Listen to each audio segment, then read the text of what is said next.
je suis ravie de vous retrouver pour une vidéo. Aujourd'hui, je vais vous présenter un jeu que j'ai reçu en cadeau parce que j'ai participé à un concours sur Insta et j'ai été la bienheureuse élue pour gagner le tarot, donc c'est merveilleux. Cette année, j'ai été gâtée, j'ai gagné des bracelets et j'ai gagné un jeu. Donc je suis ravie, je suis super contente. Alors on va le découvrir ensemble. Je ne le connais pas, là je l'ouvre avec vous, je viens de le recevoir. Et écoutez, on va le découvrir ensemble. Alors vous allez sans doute avoir mes impressions au fur et à mesure parce que je vais le découvrir avec vous. Donc ce que je ressens, comment je perçois, comment je me... Voilà, si je me vois. Et ensuite on verra, on va faire la petite interview d'Emmanuel, comme j'ai l'habitude de faire quand je reçois un jeu. On va faire l'interview pour voir ce qu'il a dans le ventre, déjà pour commencer aussi, ça sera intéressant. Donc nous avons un petit livret qui est en couleur, qui est plutôt sympa. Donc c'est la création d'Anaïs, que vous pouvez retrouver sur Insta et sur YouTube, La Divination d'Anaïs, avec une introduction. Donc c'est un tarot en auto-édition. Alors elle nous dit qu'elle s'appelle Anaïs. Je suis passionnée de tarot, cartes à jouer, oracle en tout genre, tarologue professionnelle. C'est donc tout naturellement que je me suis lancée dans la création d'un tarot. Le Néa Tarot est un mélange de Rider-Waite, de graisse antique et de feutre à alcool. J'ai cru voir aussi un peu de crayon de papier, crayon de couleur. Ce jeu est entièrement illustré par moi-même. En découvrant les cartes, tu te rendras compte que les personnages n'ont pas de traits de visage. En effet, j'ai voulu que chaque utilisateur puisse s'approprier le jeu en faisant travailler leur imagination. Ça peut être intéressant, effectivement. Ça changera du Saki-Saki qui n'ont pas de tête, que j'avais acheté aussi il y a quelques années. Alors, donc on a 79 cartes. Il y a 2 cartes du diable, une plus osée que l'autre. Ah, bon écoutez, on va la découvrir. Mon objectif avec ce tarot est de te proposer un outil pour t'accompagner, répondre à tes interrogations et t'aider à comprendre certaines situations. Ok, donc on a... Voilà. Après, moi, dans les tarots, les seules choses qui pourraient vraiment me déranger, c'est les attributs sexuels. Je vous avoue que l'étalage des attributs sexuels, c'est pas un truc qui me branche des masses. Mais bon, on verra bien. On va le regarder ensemble. Donc, ah oui, ça c'est important quand même. Je suis en train de chercher d'où venait le nom. Alors, le Néa, en fait, ça vient des initiales des 3 prénoms des 3 enfants d'Anaïs. Naomi, Eileen et Aria. Eileen, j'espère que je le dis bien, ou Hélène. Donc, le Néa, c'est les 3 premières lettres de chacun des prénoms. Donc déjà, on a un petit livret. C'est super. J'ai eu un petit pochon aussi. Bon, elle s'est excusée, Anaïs, parce que j'ai pas eu le pochon officiel, mais moi, les jeux, je les mets pas dans des pochons. Ils sont tous rangés, soit dans leur boîte quand voilà, je ne les utilise pas, sinon ils sont sur mon bureau.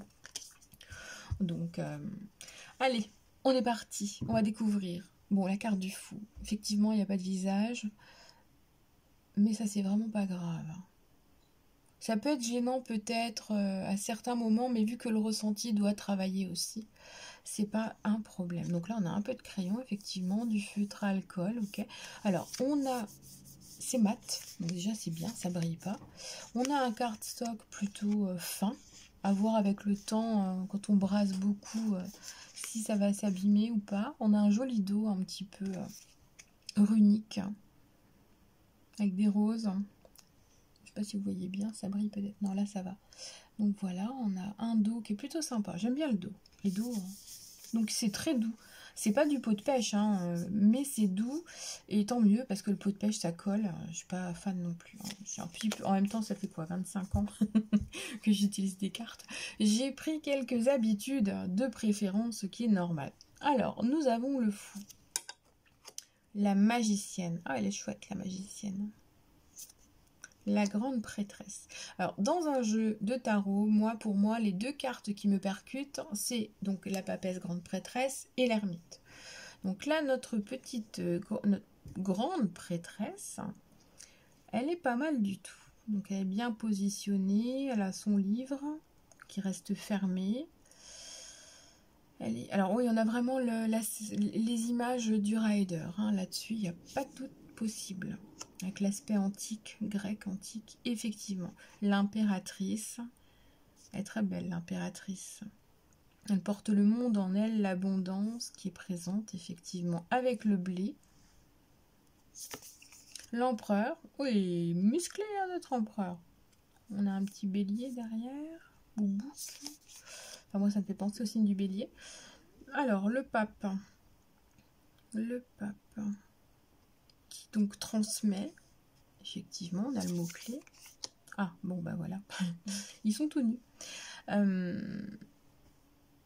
J'aime beaucoup le haut, par contre. J'aime beaucoup le haut. Le chariot. Donc là, on n'a qu'un cheval. Ah non, le deuxième, il est planqué, on ne le voit pas bien. Ok. Donc là, on a un chariot qui, effectivement, va sur le côté. En temps normal, on le voit face à nous.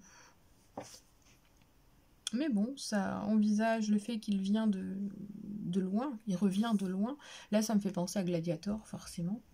Il revient de loin et bah, il va aller faire ce qu'il doit faire, quoi. Il va rien lâcher et il va y aller. Il va prendre la vitesse qu'il lui faut, la force qu'il lui faut et il va y aller. La force. Là, on a vraiment le côté apprivoisé qui est déjà là. Les instincts sont déjà plutôt mieux maîtrisés que dans une carte lambda au niveau de la force en tarot. Ah, l'ermite. Ma deuxième carte que je cherche dans un tarot. Elle est pas mal. J'aime bien. Bon, là, par contre, on a la lumière dans la lampe. Mais on n'a pas de direction de lumière. Ça aurait pu exploser de lumière. Ça aurait pu. Alors, la roue de la fortune. Avec les signes astrologiques, les signes zodiacaux. La justice. Elle est belle, la justice.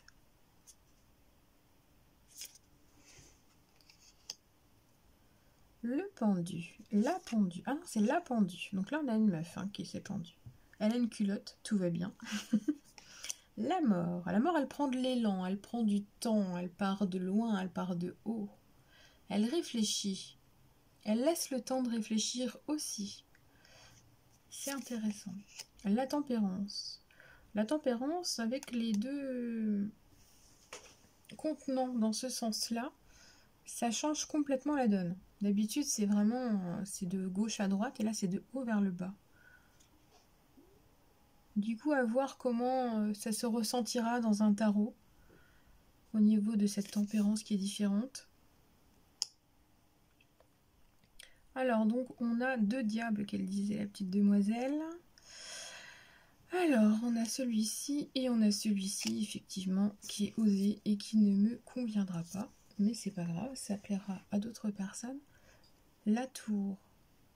La tour, elle reste vraiment là avec le côté grec, hein, Zeus, qui vient tout péter. J'aime bien. L'étoile. La lune.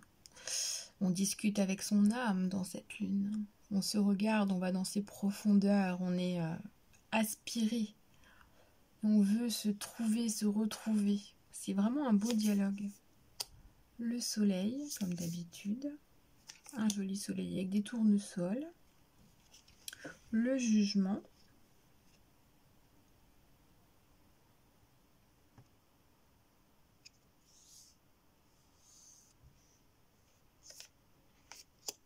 Le monde. Pourrait presque même faire penser un peu à des hiéroglyphes.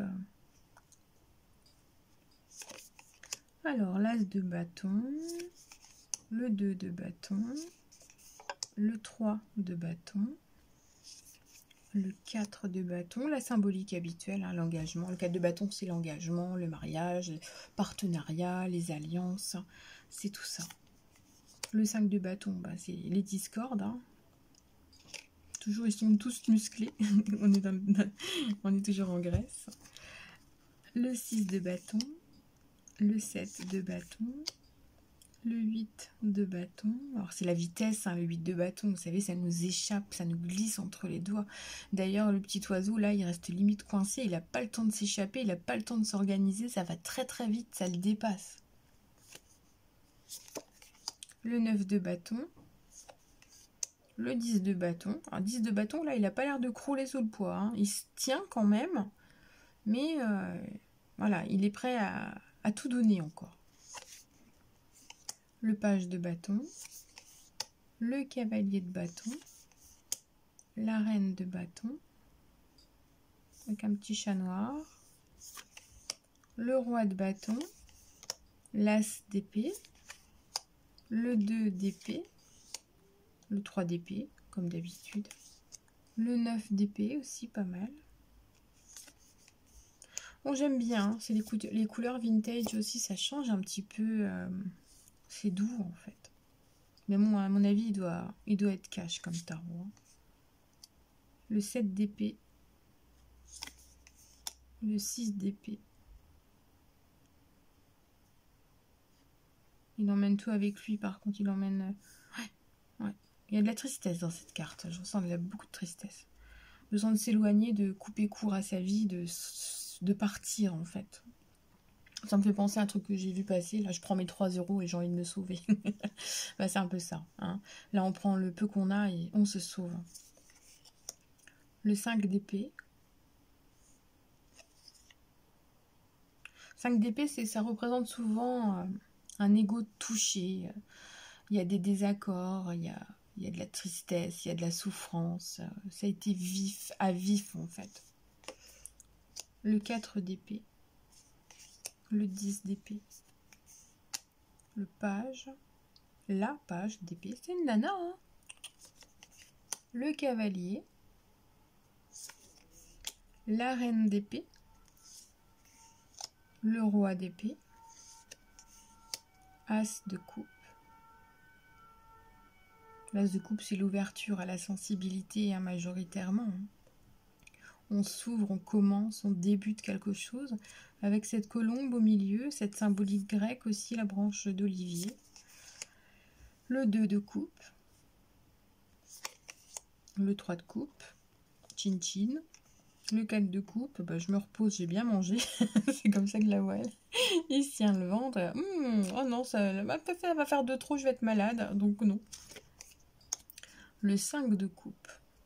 5 de coupe, c'est le deuil. Il se tourne vers une lune croissante. Ouais. Elle est percutante, celle-là. 6 de coupe. La bienveillance, l'innocence entre enfants. Enfin, on se retrouve soi, on est en accord avec soi. Le 7 de coupe. Le 8 de coupe.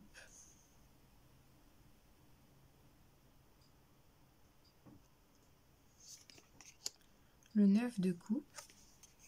Le 10 de coupe. Bonheur d'être en famille où on a besoin d'être. Alors, page de coupe. Le cavalier de coupe, l'éternel romantique. La reine de coupe qui est sexy. Le roi de coupe. Bon, ça va. Quand j'ai vu les 2 ou 3 cartes avec les attributs sexuels, je vous avoue, ça m'a un petit peu... Mais bon, ça va, il n'y en a que 2 ou 3. Donc, l'as de denier, le 2 de denier, le 3 de denier. 3 de denier, il est en train de bricoler. Et il est en train de demander son avis, les avis des autres aussi. Il s'exprime, il y a un dialogue qu'on perçoit. 4 de denier. Picsou. 5 de denier. Tristesse aussi. 6 de denier. 7 de denier. Bah, on a bien bossé. On regarde ce que ça donne en fait, hein. 8 de denier. C'est beaucoup de productivité, beaucoup de boulot. Il faut être minutieux et tout et tout. 9 de denier. Ben là, on prend soin et on apprécie la vie que l'on a, le confort que l'on a. Le 10 de denier, ça c'est tout ce qui est transmission, intergénérationnel. On a besoin de partager, c'est les héritages aussi. On a toutes les générations qui sont rejointes là en fait. Page de denier. Cavalier de denier. La reine de denier. Et le roi de denier. Ok, bah écoutez, il est très joli ce tarot. Doux.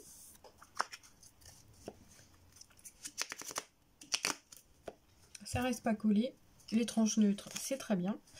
Et bah écoutez, on va se faire un petit jeu là. Hein.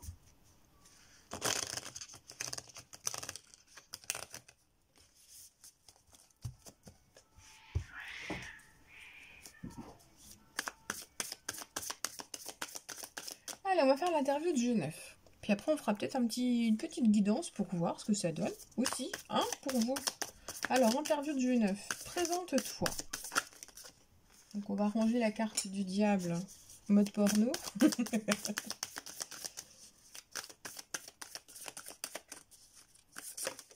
Alors, présente-toi. Bon, on a la reine de bâton. Alors bon, bah, je suis sexy, je suis là, j'existe, tu vas apprendre à me connaître. Il y a de l'intelligence aussi dans la reine il y a de l'intelligence, mais il y a cet aspect de séduction, de magnétisme. C'est quelqu'un qui, par intelligence, sait se mettre en avant et sait montrer ce qu'elle a à dire, ce qu'il a à dire. Donc c'est un tarot qui risque d'être un petit peu autoritaire, un peu à faire passer ses messages avec en apparence un peu de douceur, mais quand on creuse un peu et qu'on ouvre son cœur au message, on va avoir des messages percutants. Très bien. Comment tu me vois? Moi, comment tu me vois? Bon, déjà, il se touille bien, il se brasse bien, il vise bien, il colle pas.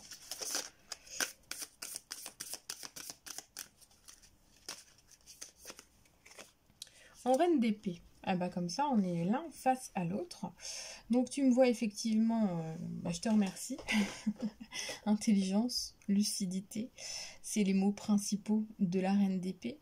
C'est aussi le fait, il me voit comme une personne qui arrive à distinguer le vrai du faux et qui n'hésite pas à s'exprimer, à trancher, à prendre les décisions nécessaires, à aller chercher vraiment ce qui est important dans la carte au moment où le tirage se fait. Voilà comment il me voit. Qu'est-ce que tu vas m'apporter, Néa Tarot? Qu'est-ce que tu vas m'apporter?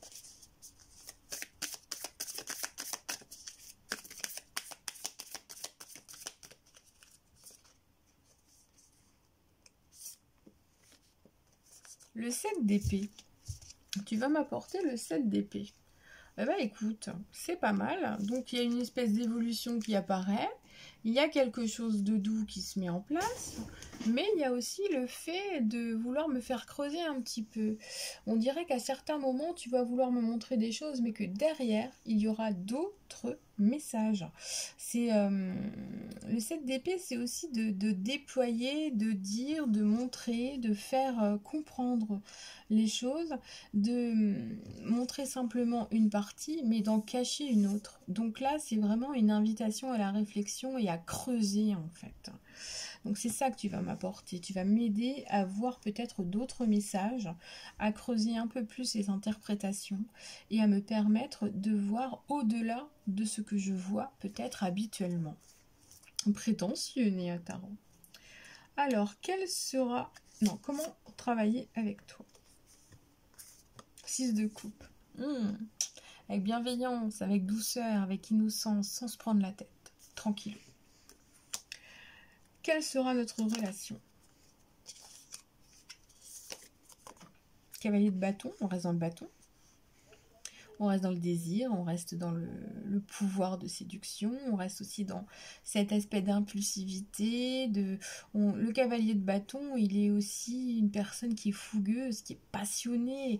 Donc ça va être une relation qui va être passionnée, passionnante, qui va permettre d'aller vraiment dans des directions différentes. Est-ce que c'est pas un tarot pour le shadow work? Ça, c'est possible. Ou bien pour tout ce qui est tarot psychologique aussi. Ouais, développement personnel, tarot psychologique, shadow work. Ouais, je le vois bien comme ça. Hein. Conseil pour tout de suite. Page d'épée. Eh ben écoute, pourquoi pas? Allons-y, hein, tranquillement. Dès que toi, c'est de découvrir quelque chose, d'apprendre à se connaître. Le conseil, c'est d'y aller, c'est de t'étudier, de prendre du temps avec toi, de faire connaissance avec toi et de faire en sorte justement de foncer, de ne pas rester sur des a priori, de ne pas rester sur des jugements, de ne pas rester sur des choses déjà sues, apprises, et de vraiment être capable de moduler en fait ce qui est important pour atteindre des choses qui sont dans l'ombre. Là, pour moi, ça va être un tarot pour l'ombre, pour le psychologique. Donc, ça va être intéressant. Et le fait qu'il n'y ait pas de visage, effectivement, je pense qu'il peut y avoir aussi quelque chose de bien pour travailler avec les défunts. Ouais, avec les défunts. Donc, écoute Anaïs, je te remercie beaucoup pour ce cadeau. Je vais étudier ce tirage un peu plus en profondeur. Mais ouais, je vois déjà dans quel type de travaux dirigés, va-t-on dire, je vais utiliser ce jeu. Donc je vous remercie de m'avoir écouté si vous avez tenu le coup jusqu'au bout, hein, parce que c'est vrai que j'ai papoté un peu beaucoup. 20 minutes, ah oui. Et puis je vous souhaite une excellente journée. Si vous avez envie de vous offrir ce tarot, je mettrai le lien en dessous. Donc la divination d'Anaïs. Je n'ai pas regardé le prix, sincèrement. Je sais qu'elle a créé un autre oracle aussi, un oracle qui me plaît bien finalement, donc peut-être que je me l'offrirai à l'occasion. Je vous fais plein de gros bisous, et puis je vous dis à bientôt.